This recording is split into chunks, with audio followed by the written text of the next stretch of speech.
All right. So our session is being recorded. So this is Dr. Myra Edelstein.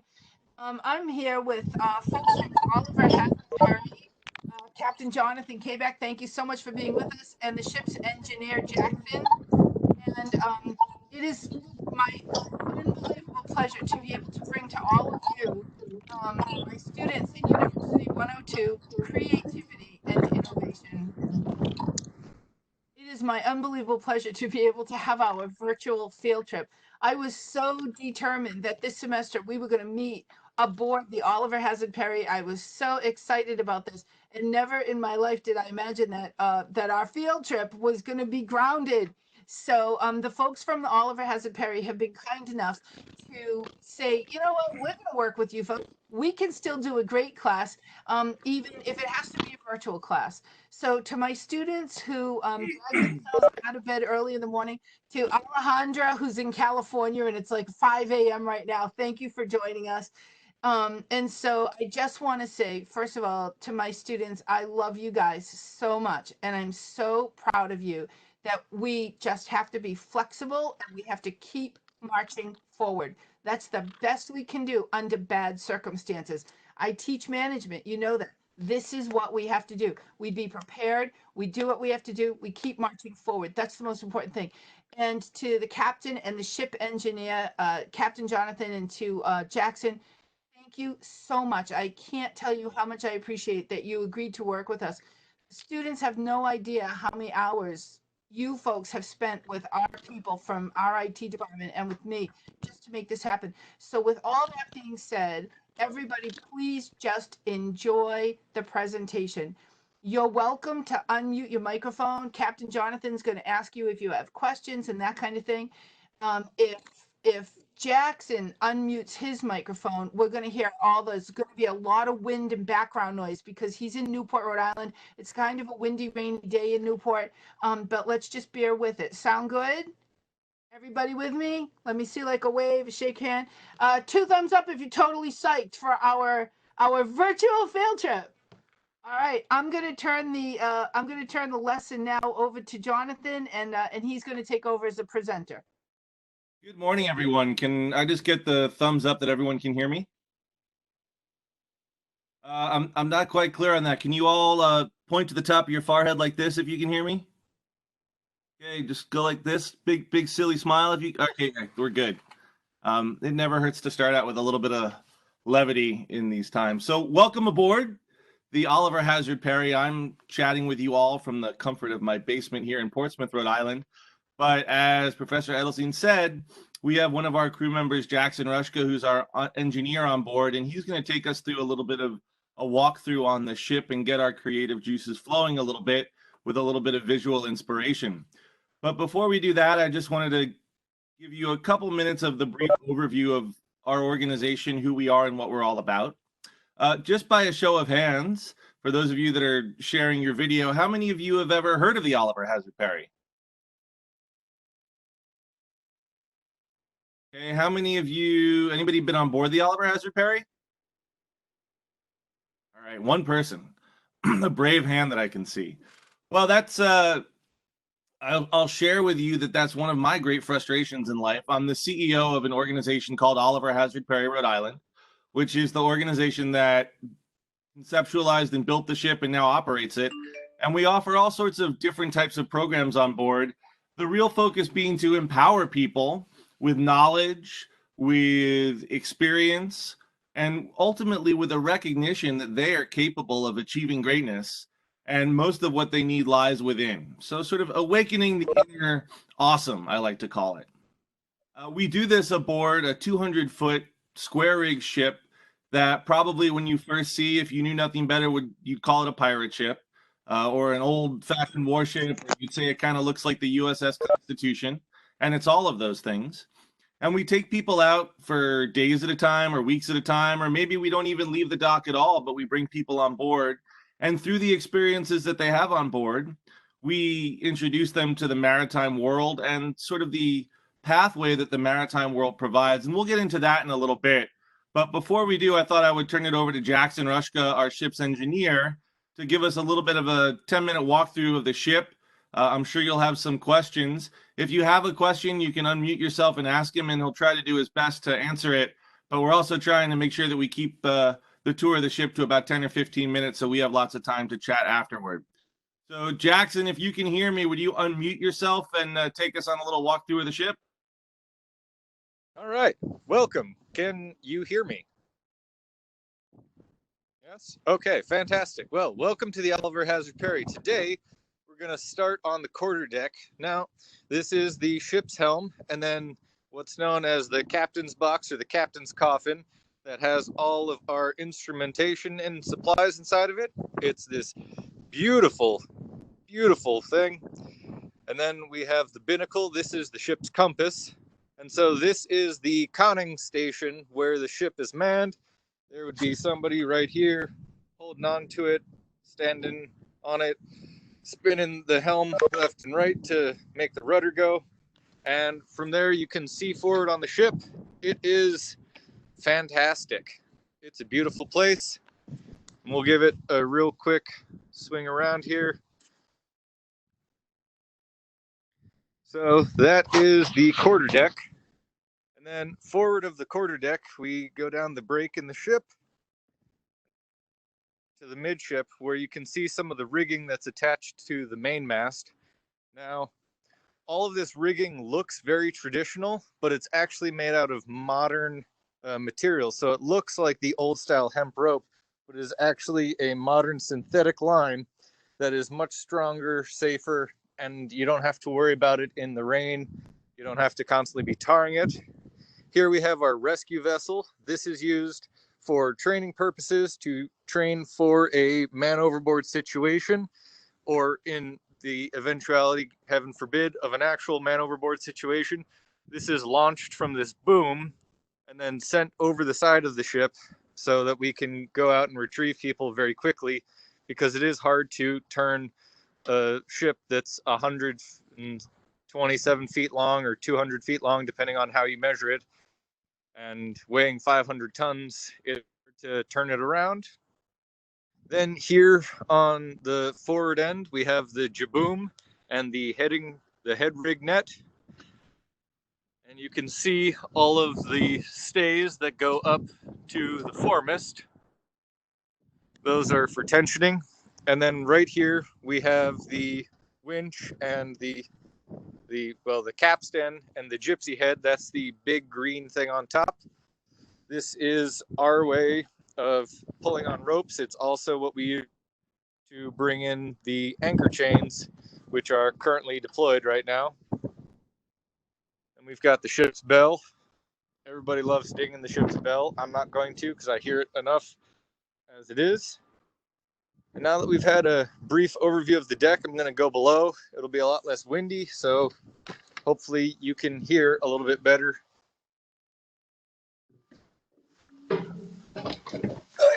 Closing up the doors. That is one of the things, is that all of the entryways to get in and off the ship are all watertight doors. So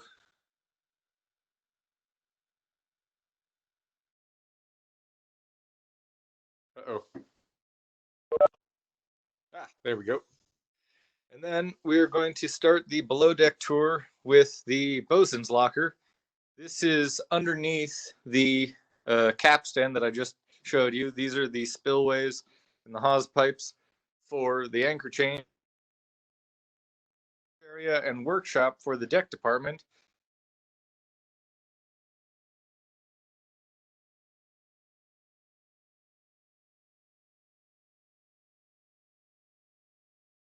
One of the things up there, bars are placed in front of it when we're underway, called fiddles, and those are to make sure that nothing slides out, because the ship does move a whole lot, and if things are sliding around, you could end up with a terrible mess.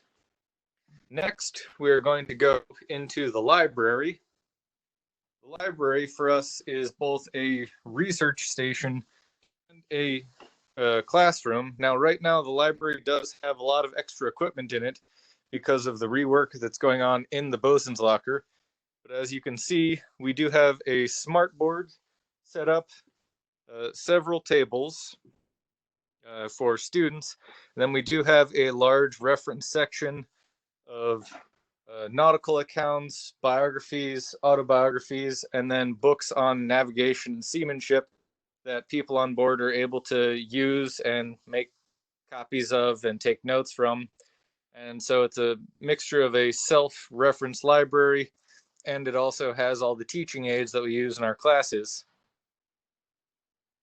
All right.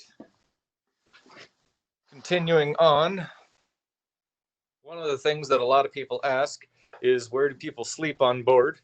And the answer is that if you are coming on board as a trainee, we have several multiple person berthing areas, one that holds 8, one that holds 12, and one that holds 16. This is the berthing space for the 16 occupancy. You notice that there's bunks in groups of 3 and in 2. And then if we go around, you can see that there are lockers for each individual person. So the storage that you have is anything you can fit in your locker, you can bring on board.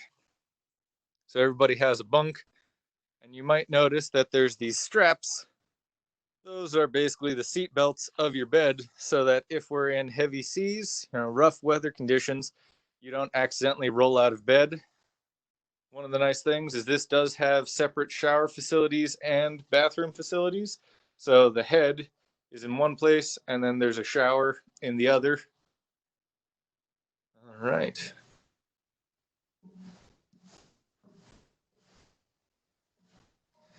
I'll go back upstairs.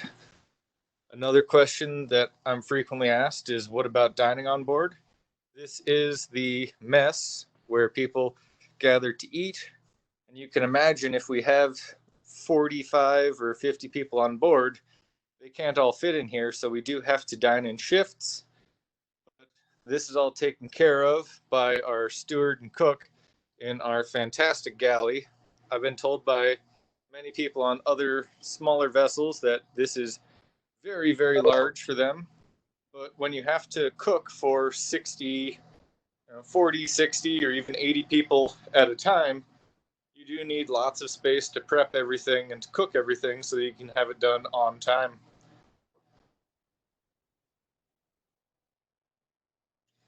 All right. Now, there are some opportunities for people to stay in our staterooms. These are 2-person private rooms that each have an all-suite bathroom. These only have 2 bunks, and they're frequently used for the chaperones or overflow. And we are lucky enough to have 2 ADA compliant, accessible bathrooms and suites, so that we're able to accommodate anybody who does come on board. Next, we're going to go down into the engine room. I'm sorry, this part is a little boring right now, but I do need to maintain safety while going down the ladder. This is the engine room. The 2 large yellow devices here and here are the main engines. They're Caterpillar C12s. And then we have John Deere generators, our backup generator. This is our hydraulics.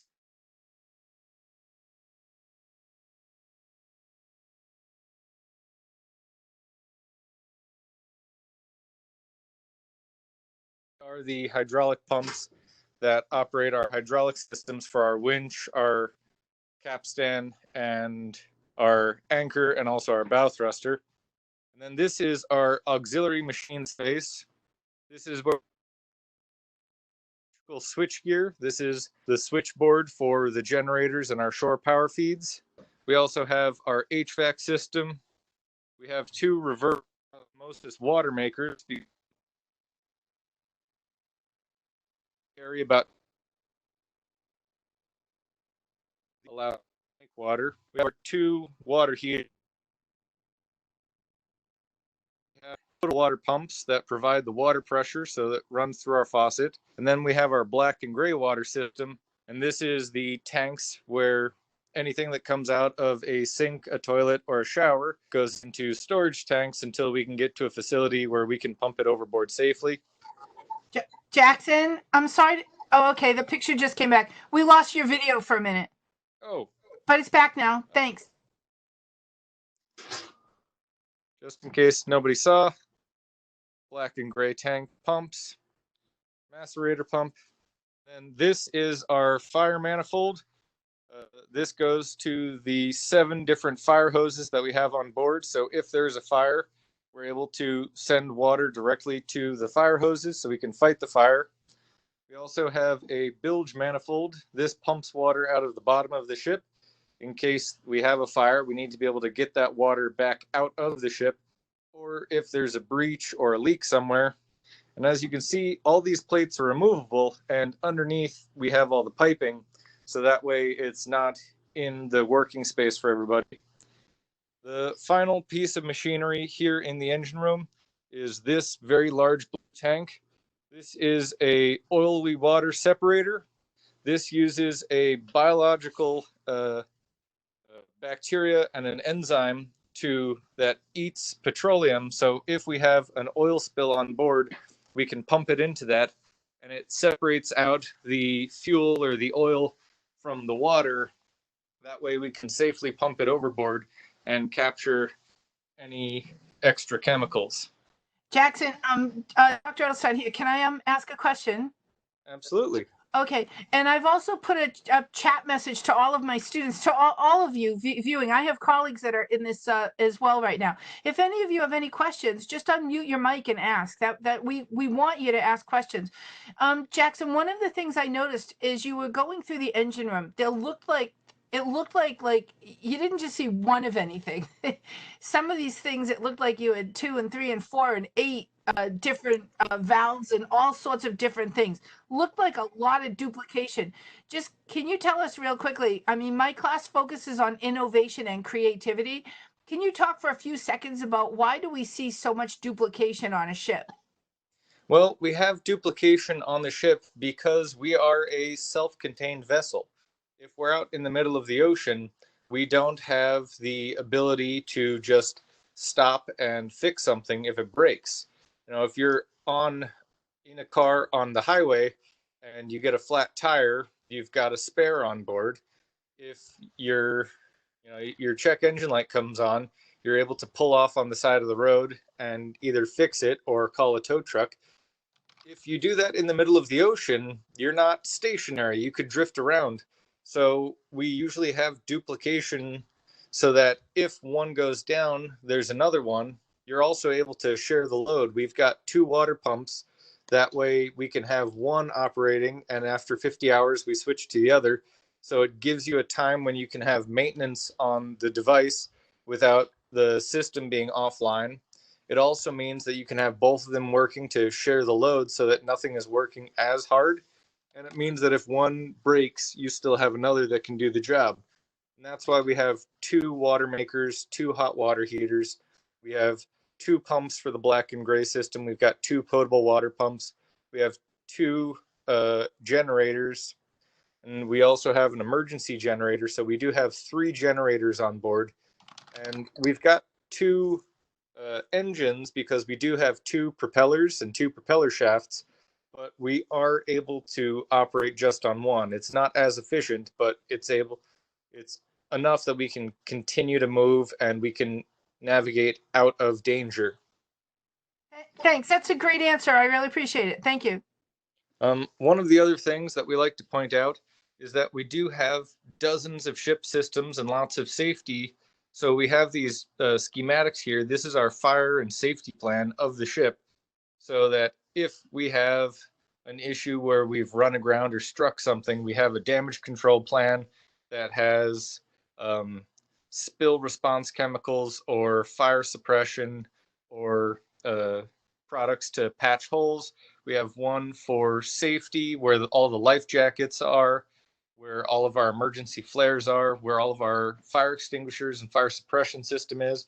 So we have everything mapped out on the ship and labeled. This is a Coast Guard requirement, but we went a little bit beyond that to make sure that every single system was mapped out from our electrical to our plumbing. So that way we have accurate diagrams that show where everything is. And the final leg of our journey, this is because it is just beautiful. Here we have the sail plan of the ship, a nice picture of it in sail. And then we have this beautiful space that we can use for meetings or classes. It's also just nice to be in here because you get all this beautiful light from the gallery windows. We also have a television that's used as a